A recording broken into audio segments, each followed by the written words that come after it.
Abrir mão de um lar verdadeiro para viver um sonho falso e, no fim, se desapegar de tudo para seguir rumo à liberdade. Meu nome é Andresa Dias e hoje faremos análise de um filme stop motion da Netflix.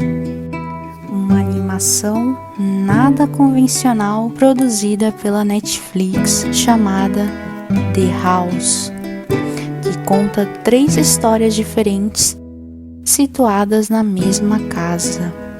Estranhamente, a descrição na sua sinopse conta como comédia de animação de humor ácido. É bem bizarro. Claro que para isso teremos muitos spoilers, então já tá avisado. E de dentro ouvia-se o tecer de uma mentira. Esse é o nome do primeiro conto e é bem engraçado porque tudo aqui é feito de lã, que na minha opinião combinou muito bem com a estranheza desse conto. Eu acredito que ele seja situado por volta aí da época de 1800, meados do início da Revolução Industrial, onde uma pequena família que mora no campo recebe a incômoda e chata visita dos parentes do pai, chamado Raymond. A família que desaprova a condição financeira dele. Todos são muito desagradáveis, rudes e ásperos. Ai, me deu até vontade de expulsar todo aquele pessoal por ser tão rude. Até mesmo com a pequena e doce, meiga Mabel, a filha do casal, tão bonitinha. E a sua irmãzinha ainda bebê, a Isabel. É claro que eu tenho que elogiar a dublagem, que em especial nesse capítulo aqui, porque ela consegue transmitir muito bem os anseios, as frustrações de cada personagem, algo que me pareceu tão autêntico e isso me encantou completamente. Eu amei as garotinhas, já deu pra perceber, né? Bom, e voltando à história, o Raymond, que já sabia desde o começo que a visita seria terrível, e por se sentir tão diminuído, tão humilhado, tão afrontado, ele acaba se entregando completamente à bebida, fica embriagado, depois sai para caminhar, para tomar um ar ali, não sei, mas acaba encontrando uma cabine com um cara muito estranho, um pseudo-arquiteto chamado Van Tumbik, nome bem esquisito. Ele acaba lhe fazendo uma proposta tentadora que para um ego ferido de um homem que acabou de ser humilhado lhe pareceu a solução de todos os problemas. E estando a sua esposa Penny de acordo com ele, eles acabaram se mudando para casa deslumbrante no alto da colina que lhe foi dada em troca da sua casa antiga. Uma oferta bem esquisita, né? Já desconfiaria de cara. Bom, e é a partir daqui que a coisa esquisita passa a se tornar completamente bizarra, porque Thomas, o criado da casa, acaba lhes apresentando toda a casa, que é grande, e por mais que ele diga que ela esteja toda mobiliada, eles passam por tantos ambientes, corredores vazios, com pouquíssimos móveis, com cores frias que, a meu ver, representam ali a tristeza, a monotonia, a depressão até mesmo. E completamente oposto da casa alaranjada que eles tinham antes, né, do chalezinho, a casa antiga que representa calor, aconchego, algo que me remete à lareira, né, já sabemos que na casa antiga era fácil de acender a lareira, e já que na casa nova ela não funciona direito, sabemos que a lareira representa o coração da casa, a união da família, e agora, pelo visto, não gera mais energia na casa nova, e é engraçado que os pais passam a ficar praticamente hipnotizados ao ver as luzes artificiais da sala de jantar. Por mais amareladas que elas sejam, elas não são uma chama verdadeira. E a meu ver, isso tudo aqui representa a troca que os pais fizeram de algo verdadeiro por algo artificial. Me parece que eles estão sob uma hipnose que parece ficar cada vez mais intensa conforme a casa antiga vai sendo destruída, os móveis antigos vão sendo queimados, parece que eles vão deixando as lembranças para trás e percebemos que cada vez mais eles vão ficando mais obcecados pelas novas atividades. E eu notei uma coisa muito estranha que, por mais que existam diversos ambientes na casa, os pais transitam apenas nos mesmos cômodos, na sala de jantar e na sala de estar. Bom, eu acho que agora eu já posso dizer que algumas interpretações é que a casa seja uma simulação da mente humana.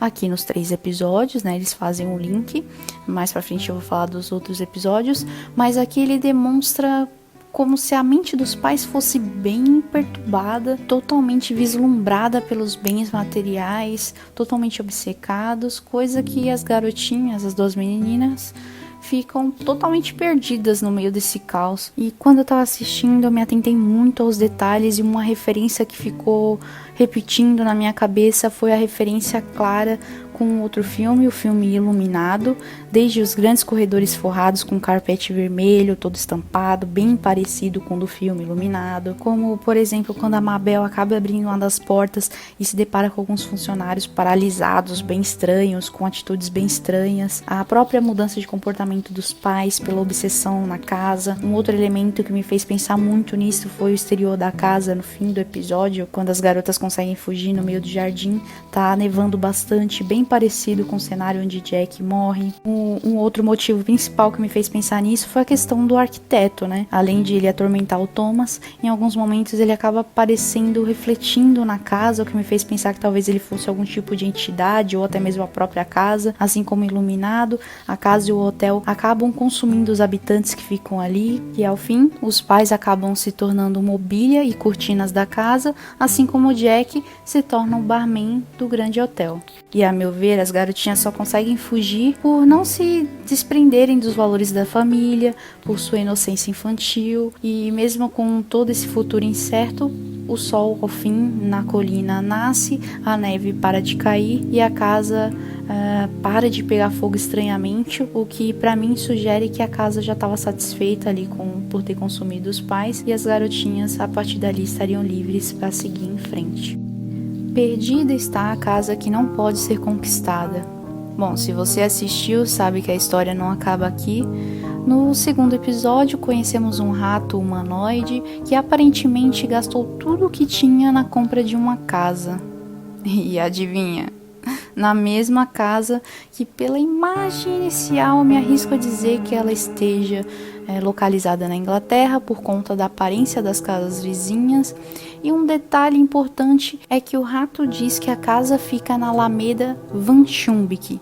Isso, o mesmo nome do arquiteto da primeira história. A casa estruturalmente parece a mesma, mas o rato fez uma incrível reforma, deixando a casa mais elegante, tecnológica, moderna, o que sugere que a época deste episódio seja mais contemporânea ou atual. Outra coisa que mudou aqui foi o estilo da animação, ainda é em stop motion, mas o estilo mais realista, e por mais realista que seja, não dá para negar que temos um rato com roupas humanas, né?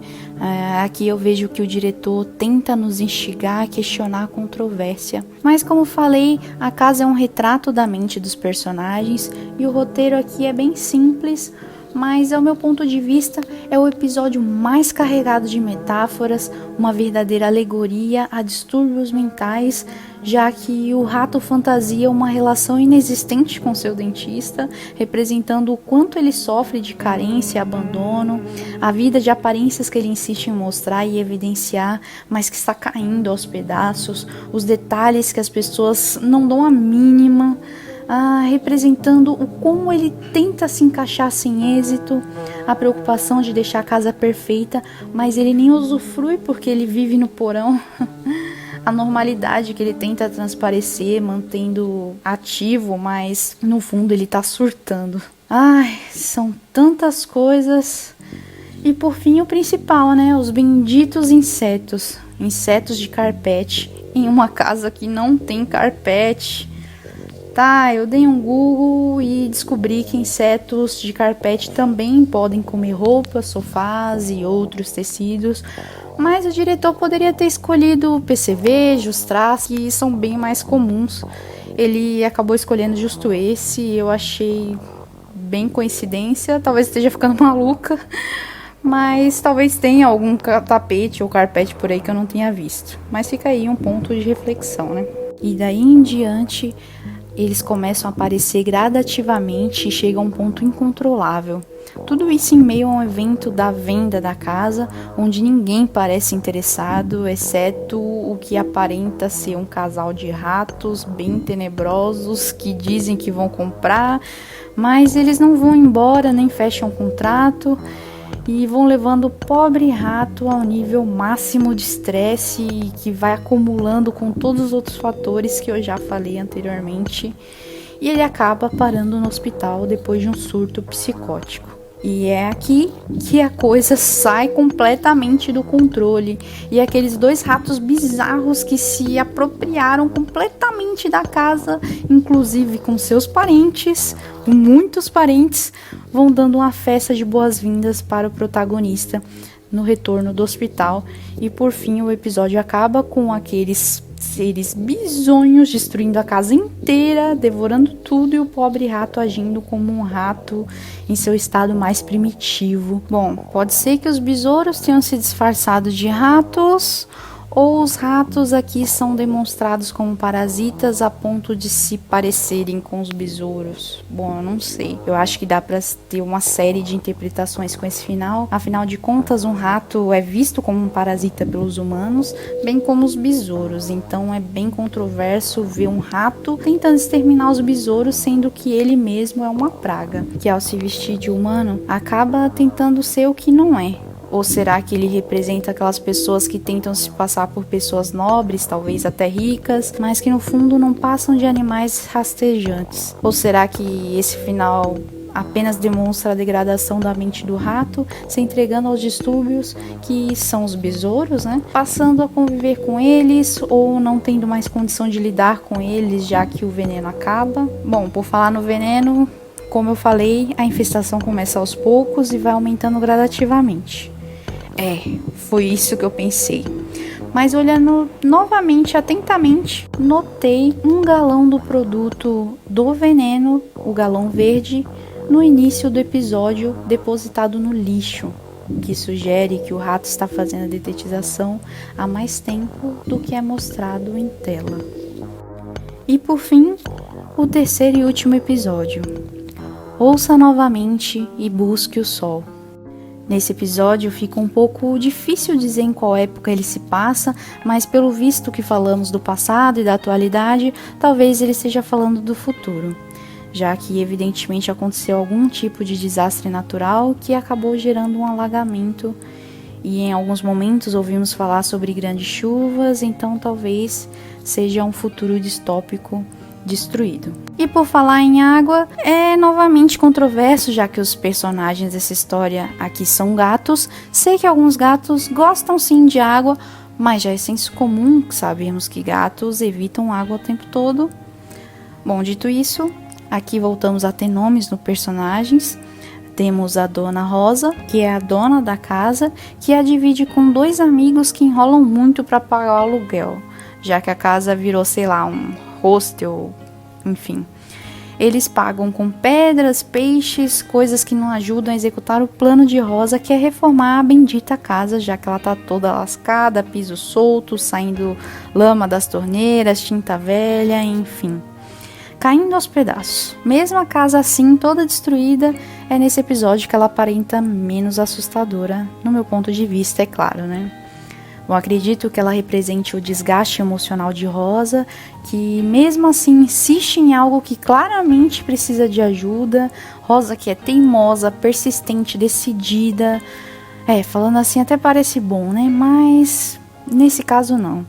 Já que ela fica na defensiva de forma exagerada, cega, porque ela está aficionada com esse plano e esquece totalmente dos amigos, que a princípio parecem pessoas aproveitadoras, mas com o decorrer da trama descobrimos que eles querem apenas ir embora dali, e já que Rosa parece estar em negação, ela nega estar em uma furada, e a importância de seus amigos, já que ela percebe depois que Elias vai embora, que é um dos moradores, e ela fica frustrada, chateada, chora por conta da partida do amigo, e a única coisa que resta é seguir o que sua outra amiga Jen e Cosmos dizem, e acabam instigando ela a entrar em uma espécie de transe astral, E por falar em Cosmos, eu refleti bastante nesse personagem e sua participação me fez concluir que talvez ele seja o oposto do arquiteto lá do primeiro episódio, que era uma entidade maligna que consumia seus moradores, e aqui o Cosmos também seria uma entidade, mas que liberta as pessoas das prisões internas, dando a elas oportunidade de ver novos horizontes, que por mais que ele se apresente como um gato comum, é inegável que sua aparição nos momentos mais oportunos e suas habilidades míticas acabam sugerindo que ele seja o oposto de Rosa, que está o tempo todo insatisfeita, agitada, e além disso ele tira partes da casa para construir o barco para Ezequiel, ato que é o contrário do que o arquiteto fez lá no primeiro episódio, que transforma as pessoas em mobília. Eu acredito também que nesse episódio seja um desfecho da trilogia, já que ele termina com um aspecto de liberdade e esperança. Eu também observei que em todas as histórias os personagens que preferem ficar na casa apegados a ela acabam se dando mal, e que os que preferem partir ou se desapegar dela acabam tendo desfechos mais positivos. E se Rosa não puxasse a alavanca, provavelmente acabaria de forma trágica por conta da subida da água. Eu concluo que os 3 contos fazem parte de uma única história, sendo começo, meio e fim, que interpretei com a frase que eu falei lá no início: abrir mão de um lar verdadeiro para viver um sonho falso e no fim desapegar de tudo para seguir rumo à liberdade. Bom, eu defendo essa ideia com um easter egg que não peguei de primeira, mas tive essa luz quando eu notei, que no primeiro episódio o Mabel brinca de bonecas com sua casinha de bonecas, que por sinal é muito parecida com a casa, e suas bonecas são muito parecidas com os personagens do segundo episódio. Será que é apenas um easter egg, ou isso sugere que o rato realmente não passa de uma marionete? Bom, eu sinceramente não sei, mas poderia falar de cada cena, porque essa animação, praticamente tudo que foi apresentado nela me vem à mente com significado, com um tipo de representação. Mas para esse vídeo não ficar ainda maior, eu concluo que amei cada história, que me fez pensar muito, já que cada episódio conta de uma dualidade, sendo ideias específicas, sendo mentais, materiais ou sentimentais. Todas tratam da impressão do que vem a ser um lar. Um lar, seja um lugar, se é o apego sentimental a bens de família, ou apenas onde sua família e seus amigos estiverem.